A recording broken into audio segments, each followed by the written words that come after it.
Good morning dear students. आगे है हमारा future perfect tense. Future perfect tense के हिंदी के वाक्य की पहचान। इस टेंस के हिंदी के वाक्य के अंत में चुका होगा, चुकी होगी, चुके होंगे इत्यादि शब्द आते हैं। हेल्पिंग वर्ब, जैसा कि हमें पता है फ्यूचर का चाहे कोई भी टेंस हो उसमें शैल विल का यूज तो जरूर होता है। आई और वी के साथ शैल, बाकी सभी के साथ जैसे ही, शी, इट, दे, यू या फिर कोई नेम वगैरह दे रखा तो उसके साथ विल का यूज करेंगे। अब परफेक्ट टेंस है तो हैव का भी यूज होगा, क्योंकि परफेक्ट टेंस में हम वर्ब की थर्ड फॉर्म का यूज करते हैं। तो हेल्पिंग वर्ब हो गई हमारी शैल हैव और विल हैव।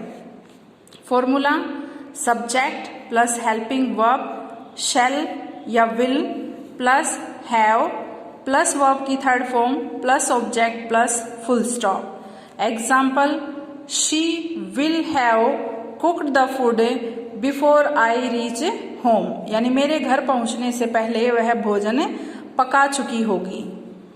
फिर है नेगेटिव सेंटेंस यानी नकारात्मक वाक्य। Formula, subject plus helping verb shall will plus not plus have. जब दो हेल्पिंग वर्ब जैसे शैल हैव हो गया, शैल बी हो गया, इस तरह से आते हैं ना, तो उस बी या फिर हैव के बीच में नोट का यूज करते हैं। जैसे शैल नोट हैव या विल नोट हैव, ऐसे यूज करेंगे। हैव के बाद नोट यूज नहीं करना है। तो इसका फॉर्मूला है subject plus helping verb shall या will plus not plus have plus verb की third form plus object plus full stop. Example, you will not have typed all these papers by the time I reach, यानी जब तक मैं पहुंचूंगा तब तक तुम ये सारे पेपर टाइप नहीं कर चुके होगे। उसके बाद है इंटेरोगेटिव सेंटेंस यानी प्रश्नवाचक वाक्य। प्रश्नवाचक वाक्य में क्या होता है, WH वाली wording plus helping verb shall will plus subject plus have plus verb की third form plus object plus question mark. Example, will she have cooked the food before I reach home, क्या वह मेरे घर पहुंचने से पहले खाना पका चुकी होगी। उसके बाद है इंटेरोगेटिव एंड नेगेटिव सेंटेंस, प्रश्नवाचक और नकारात्मक वाक्य। WH वाली wording plus helping verb shall will plus subject plus not, सब्जेक्ट के तुरंत बाद not plus have plus verb की third form plus object plus question mark. Will you not have typed all these papers by the time I reach, भाई मेरे पहुंचने से पहले या जब तक मैं पहुंचूंगा तब तक तुम ये सारे पेपर टाइप नहीं कर चुके होगे।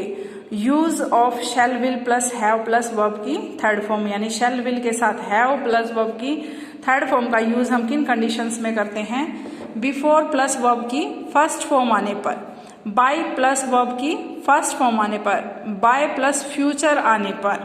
जैसे I shall have taught my son by tomorrow, यानी कल तक मैं अपने बेटे को पढ़ा चुका हूंगा। तो ये बात हमें ध्यान रखनी है बच्चों।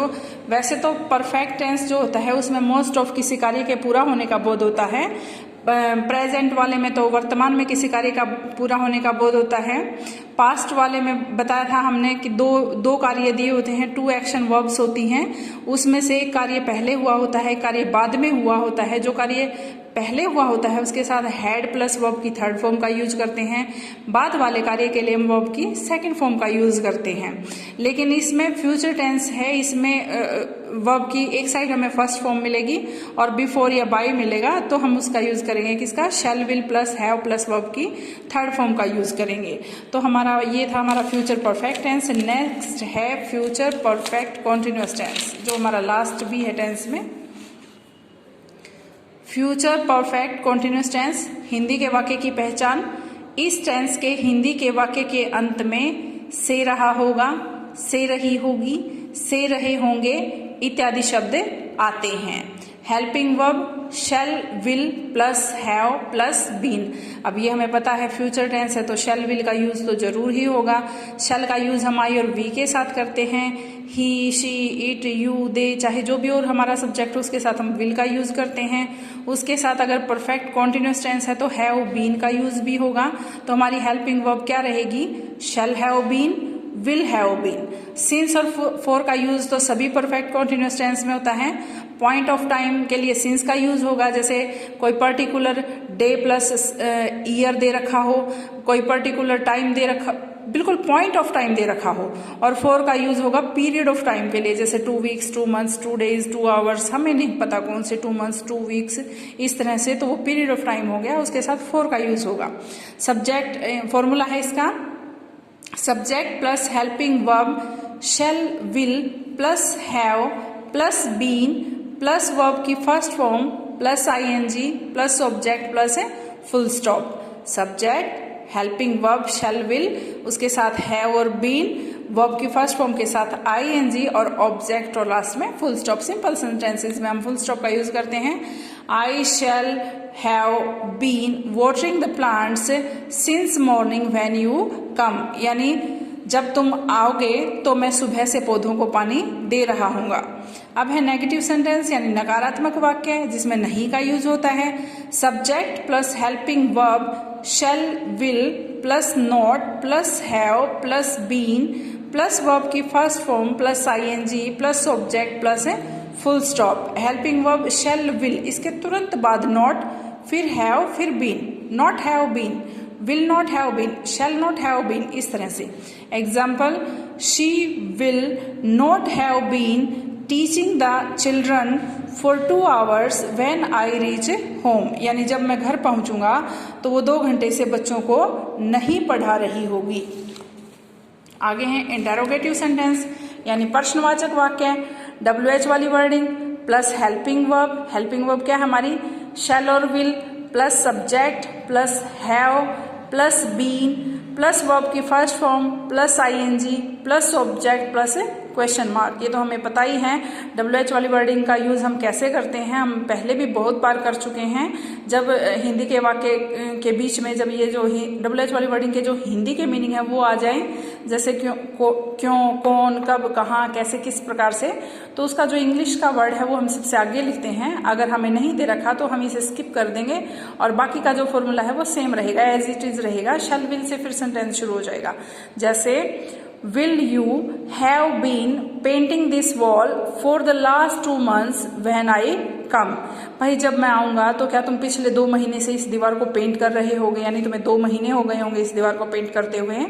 उसके बाद है इंटेरोगेटिव एंड नेगेटिव सेंटेंस, प्रश्नवाचक और नकारात्मक वाक्य। इसका फॉर्मूला क्या होगा, WH वाली वर्डिंग प्लस हेल्पिंग वर्ब शैल और विल, ये बार बार बताई गई है, आई और वी के साथ शैल, बाकी सभी के साथ विल का यूज होगा, plus subject plus not plus have plus been plus verb की first form plus I N G plus object plus question mark. Example, will you not have been watering the plants since morning when he come, क्या तुम since morning सुबह से पौधों को पानी नहीं दे रहे होगे, कब, जब वह आएगा, यानी जब वह आएगा तो क्या तुम सुबह से पौधों को पानी नहीं दे रहे होगे। इसके यूज यानी फ्यूचर परफेक्ट कॉन्टिन्यूअस टेंस जो है वो हम कब यूज करेंगे, जब हमें सेंटेंस में क्या मिलेगा, since plus time plus verb की फर्स्ट फॉर्म या फ्यूचर आने पर, for plus time plus verb की फर्स्ट फॉर्म यानी कि फ्यूचर टेंस आने पर, सिंस व्हेन प्लस वर्ब की फर्स्ट फॉर्म या फिर फ्यूचर टेंस आने पर, हाउ लॉन्ग प्लस वर्ब की फर्स्ट फॉर्म या फ्यूचर टेंस आने पर। हमें ये बात ध्यान में रखनी है डियर स्टूडेंट्स, जब हमें एक साइड वर्ब की फर्स्ट फॉर्म या फिर फ्यूचर टेंस का कोई टेंस दे रखा है, उसमें तो हम फ्यूचर परफेक्ट कॉन्टिन्यूअस टेंस इस्तेमाल करेंगे, उसकी वर्ब यूज करेंगे।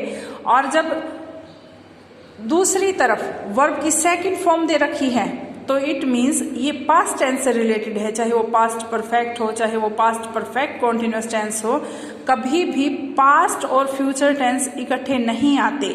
और बहुत सारे बच्चे हैं जो वर्ब की सेकंड फॉर्म के साथ हेल्पिंग वर्ब का यूज करते हैं, तो वर्ब की सेकंड फॉर्म जो है वो हमेशा अकेली यूज होती है, वर्ब की सेकंड फॉर्म के साथ कभी भी कोई हेल्पिंग वर्ब यूज नहीं होती।